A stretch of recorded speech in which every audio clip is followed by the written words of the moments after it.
इस वीडियो में हम डिस्कस करेंगे पेडागॉजी ऑफ साइंस का एक question. Remedial teaching is based on, remedial teaching किसके ऊपर बेस्ड है?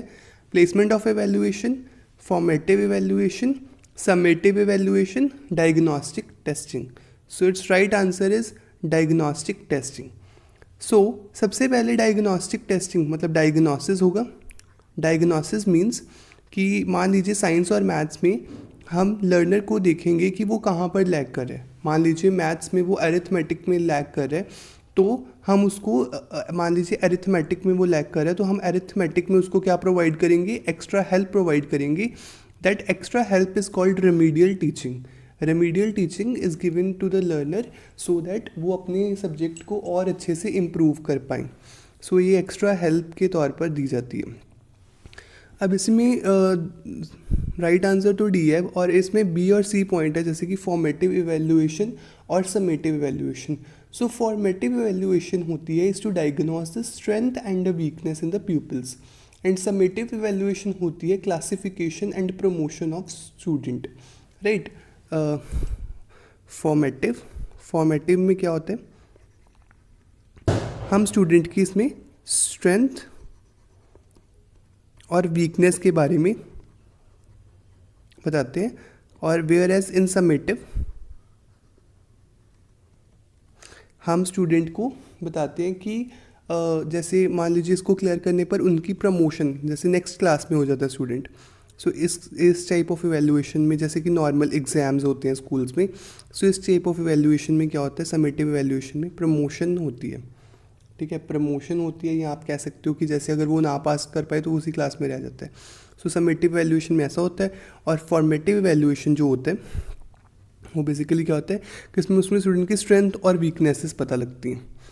सो एक तरह से ये भी डायग्नोसिस ही होते हैं। सो आपको ये भी अच्छे से याद रखना है, बिकॉज इससे भी क्वेश्चन पूछे जाते हैं, इन दोनों से भी क्वेश्चन पूछे जाते हैं। मोस्टली समेटिव वैल्यूएशन से प्रिडिक्ट किया जाता है स्टूडेंट का फ्यूचर सक्सेस प्रिडिक्ट किया जाता है। Right. So the right answer of this question is diagnostic testing. Next question is which of the following is a projected add?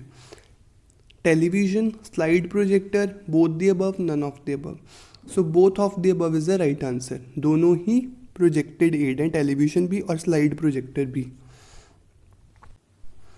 Next question is a good science text book can be evaluated on the basis of Vogel spot check evaluation scale, Bloom's taxonomy, both the above, none of the above.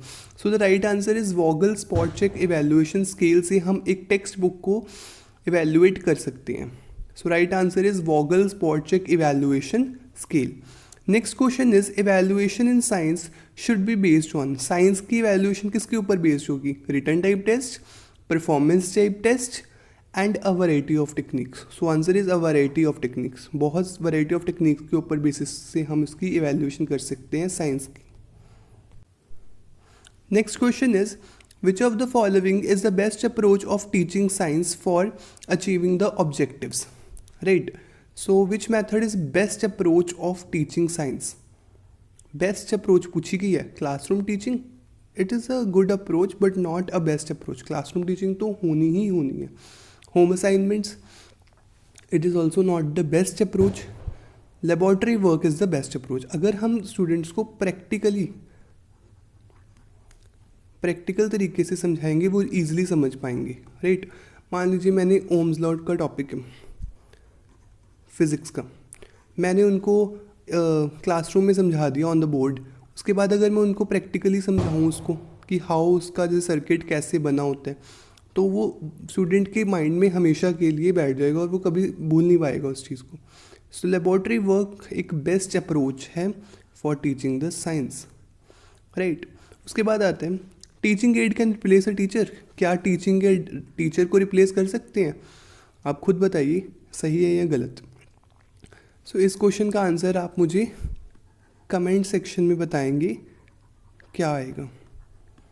क्या teaching aid एक teacher को replace कर सकते हैं? True, false, both of the above, none of the above. So अपना answer comment section में comment करके बताएंगे। Next question is titration incorporate which of the following domains of learning?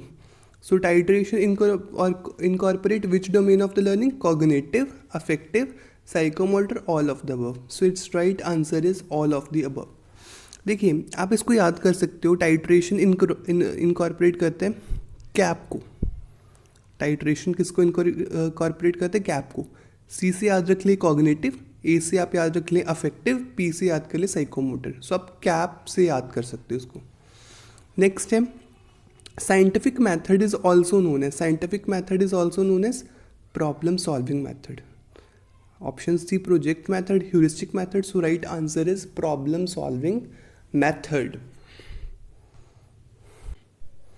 Which of the following method is based upon the learning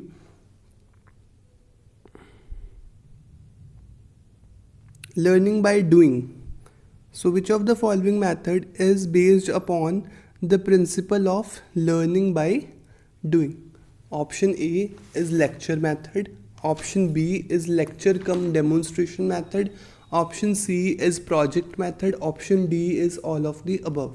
so its right answer is project method. Project method में हम जैसे करने से सीखना, कुछ करने से सीखना, learning by doing. So project method से जब हम किसी भी चीज़ का प्रोजेक्ट बनाते हैं तो प्रोजेक्ट बनाने के साथ हम उस चीज़ का कॉन्सेप्ट भी सीख लेते हैं. सो इसको हम बोलेंगे लर्निंग बाय डूइंग. जब भी हमें कुछ चीज़ सीखनी है, अगर हम उसे करना शुरू कर दें तो हम खुद ब खुद वो चीज़ को सीख जाते हैं. सो याद रख लेना project method is the right answer. So this is it for today guys. Next video में हम मिलेंगे पार्ट 3 के साथ. पार्ट 3 में हम इन सारे क्वेश्चंस को पूरे तरीके से कवर कर लेंगे. तब तक के लिए गुड बाय.